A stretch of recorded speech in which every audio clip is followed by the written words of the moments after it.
حضرت علی رضی اللہ عنہ نے ارشاد فرمایا، محتاجی اور غربت 6 چیزوں سے آتی ہے۔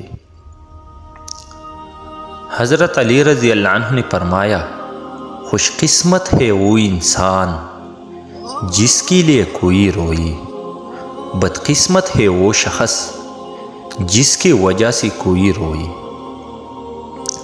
حضرت علی رضی اللہ عنہ نے ارشاد فرمایا، محتاجی اور غربت 6 چیزوں سے آتی ہے۔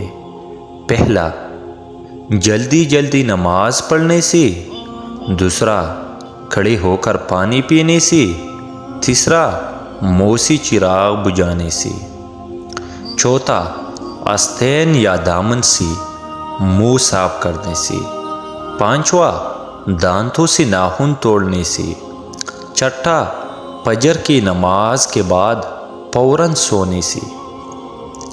حضرت علی رضی اللہ عنہ نے ارشاد فرمایا، جو آدمی لوگوں کی حالات دیکھ کر عبرت پذیر نہیں ہوتا، اللہ تعالیٰ اس کے حالات سے اور لوگوں کو عبرت دلاتا ہے۔ ہماری پیاری نبی حضرت محمد صلی اللہ علیہ وآلہ وسلم کا فرمان ہے، گناہوں سے توبہ کرنے والا مومن ایسا ہے جیسے اس نے گناہ کیا ہی نہیں۔ رب کہتا ہے، کسی کو تکلیف دے کر مجھ سے اپنی خوشی کی دعا مت کرنا، لیکن کسی کو ایک پل کی خوشی دیتے ہو تو اپنی تکالیف کی فکر مت کرنا۔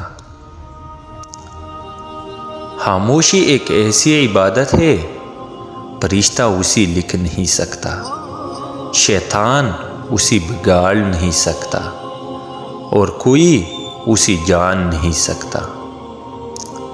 حضرت علی رضی اللہ عنہ نے فرمایا، 3 رشتے بے نقاب ہو جاتے ہیں۔ پہلا، بڑھاپے میں اولاد۔ دوسرا، مصیبت میں دوست۔ تیسرا، غربت میں بیوی۔ والسلام، اپنا خیال رکھیے گا۔